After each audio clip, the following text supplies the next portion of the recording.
बड़ी खबर इस वक्त मिल रही है कि डिप्टी सीएम मनीष सिसोदिया के देश छोड़ने पर रोक लगा दी गई। सीबीआई ने लुकआउट नोटिस जारी किया है। सिसोदिया समेत 14 लोगों को ये लुकआउट नोटिस जारी किया गया। सीबीआई की एफआईआर में सभी 14 लोगों के नाम हैं।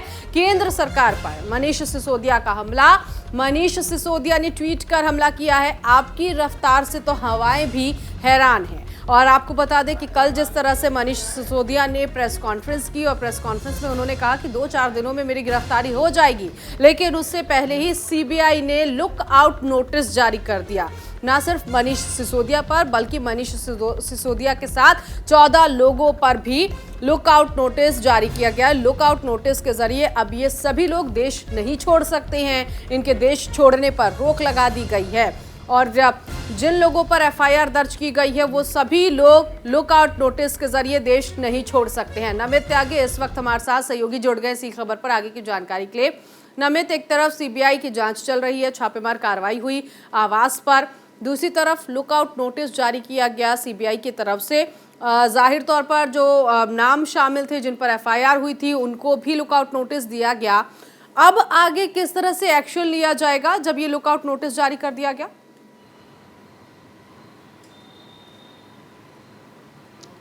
देखिए नीतू, लुकआउट नोटिस जारी होने के बाद कहीं ना कहीं कह सकते हैं कि मनीष सिसोदिया की मुश्किलें जो हैं वो और ज़्यादा बढ़ गई हैं, क्योंकि एफआईआर में जिन 15 लोगों का नाम था उसमें से 14 लोगों के खिलाफ सीबीआई ने लुकआउट नोटिस जारी कर दिया। यानी कि ये 14 लोग देश को छोड़कर बाहर नहीं जा सकते हैं। हालांकि इस जो एफआईआर दर्ज की गई थी इसमें 5वें नंबर पर जो नाम था विजय नायर, उनके खिलाफ लुकआउट नोटिस नहीं जारी किया गया है, क्योंकि वो एंटरटेनमेंट एक कंपनी के सीईओ हैं मुंबई के। वो पहले से ही ऑलरेडी विदेश में, और उन्होंने एक बयान भी अपना जारी किया था। उन्होंने कहा था कि मैं विदेश नहीं गया हूँ, मतलब उन्होंने कहा था कि मैं देश छोड़कर नहीं भागा हूँ, मैं अपने किसी पर्सनल काम से विदेश आया हूँ। तो ऐसे में विजय नायर का जो नाम है वो इस सर्कुलर नोटिस में जारी नहीं किया गया है। इसके अलावा बाकी मनीष सिसोदिया और इसके अलावा 13 नाम है जिनके खिलाफ लुकआउट नोटिस जारी किया गया है। हालांकि इस नोटिस के जारी होने के बाद ही मनीष सिसोदिया ने एक ट्वीट किया और उसमें काफ़ी सालों पहले जब गुजरात के मुख्यमंत्री थे नरेंद्र मोदी, उसका एक वीडियो जारी किया और उसमें सीबीआई को लेकर तंज कसा गया है। तो कुल मिलाकर बात करें तो सीबीआई की रेड के बाद जहां एक तरफ कल मनीष सिसोदिया ने तमाम बड़े आरोप केंद्र सरकार पर लगाए थे और उन्होंने कहा था कि हमारे खिलाफ कोई प्रूफ, कोई सबूत नहीं मिलेगा, और एक बड़ी जानकारी मनीष सिसोदिया ने दी थी। उन्होंने कहा था कि अगले 3-4 दिन के अंदर सीबीआई उन्हें गिरफ्तार कर सकती है। उसी कड़ी में पहला जो एक खौफ का पन्ना है वो खुल गया है, यानी कि लुकआउट नोटिस अगर जारी किया जाता है तो उसके कुछ दिनों के बाद ही आरोपियों पर जो गिरफ्तारी की तलवार है वो लटक सकती है। लेकिन इससे पहले क्या नमित इन लोगों को पूछताछ के लिए भी सीबीआई बुलाएगी?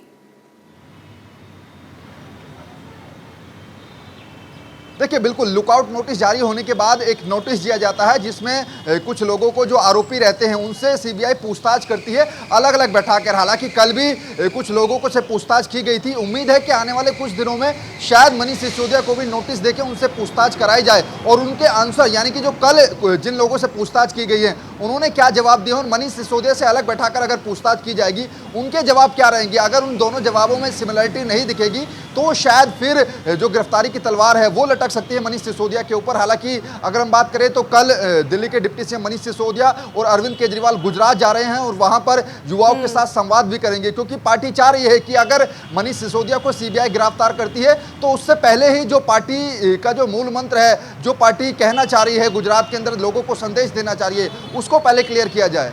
चुनाव की तैयारियों की जिम्मेदारी आम आदमी पार्टी पर। दूसरी तरफ खबर ये भी है कि बीजेपी भी 100 सभाएं करने वाली है और इन सभाओं के जरिए आम आदमी पार्टी को कटघरे में खड़ा करने की कोशिश करेगी।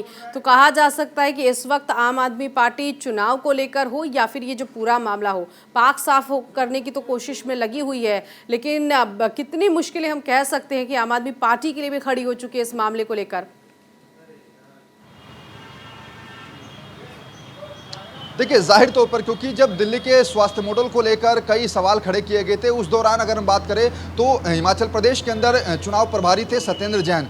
उस दौरान सत्येंद्र जैन को गिरफ्तार कराया गया ईडी के द्वारा। आम आदमी पार्टी का यह कहना था कि अभी तक उनके खिलाफ कोई पुख्ता सबूत नहीं मिल पाए हैं। और अब दिल्ली के शिक्षा मॉडल की तारीफ जिस तरीके से वर्ल्ड लेवल पर हो रही है, आम आदमी पार्टी लगातार ये कह रही है कि उसको केंद्र सरकार पचा नहीं पा रही है, इसीलिए ये शराब नीति तो केवल बहाना है, बल्कि शिक्षा नीति पर जो केंद्र सरकार है वो टारगेट कर रही है, ताकि जो आम आदमी पार्टी और दिल्ली सरकार की शिक्षा नीति है वो दिल्ली से बाहर ना निकल सके। और यही वजह है कि आम आदमी पार्टी यही आरोप लगा रही है कि हमारे नेताओं को जो है सीबीआई और ईडी का डर दिखाया जा रहा है। हालांकि इतना जरूर कह सकते हैं कि जो कल मनीष सिसोदिया और अरविंद केजरीवाल का भाषण गुजरात के अंदर होगा, जाहिर तौर पर वो सीबीआई, ईडी और केंद्र सरकार को निशाने पर जरूर लेंगे। आपके पास आगे की भी खबरों पर आपसे जानकारी लूंगी। तो कुल मिलाकर लुकआउट नोटिस जारी कर दिया गया है मनीष सिसोदिया समेत 14 लोगों के खिलाफ।